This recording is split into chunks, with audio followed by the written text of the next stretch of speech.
Good evening. Michael Caine, who is here this evening, is an English actor of distinction who's achieved a great deal of popularity in the United States because of a series of films, and who's adding to his reputation in a motion picture of Sleuth, in which he's co-starred with Laurence Olivier. Mr. Caine's biographers of the press departments point out that he was born a cockney in the unfashionable part of London, and he's made his way up to become a star by talent, without any extra push, without any help from anyone else. But I believe he has been to an acting school in London. Did you study in an acting school? Did you go to Royal Academy or? No, did it say in the biography that I've been to an acting school? Yeah. Really? No. Because I'm the only actor in England who hasn't been to an acting school. Everybody I know, it was always a source of kind of interest to me to see the other actors who had all been to Royal Academy. The Academy or the Central School. Central School is Olivier's from the Central School.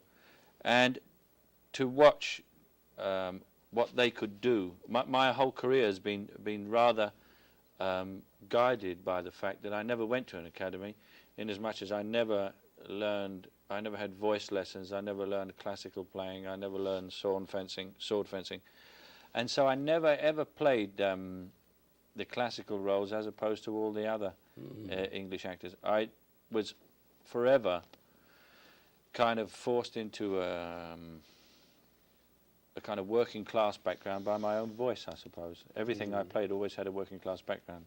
Yeah, but you have complete voice control. You're able to talk in different dialects. Oh yes, I can do that. But I mean, if you have a basic kind of cockney accent, or obviously not a drama school training, the natural inclination for producers and people around you is to think that you can't speak any other way. Oh my. I'd like to give the lie to that sometime. Perhaps Sleuth will do it, I don't know.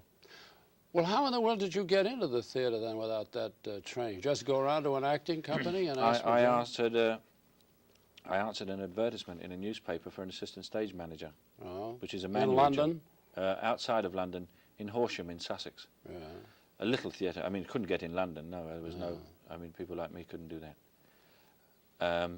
I went to the country and I worked my way in from there, gradually playing little parts and bigger and bigger and bigger, until I got to London. And I came to London via the working class kind of theatre workshop.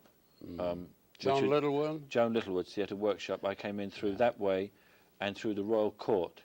Did you work for Joan Littlewood? Yes, I did I only worked for her once. I did the Chimes, which was her adaptation of the Dickens novel. Then I went to the Royal Court, where I did, as a matter of fact, I did the first play that Harold Pinter ever wrote, which was a one-act play called The Room.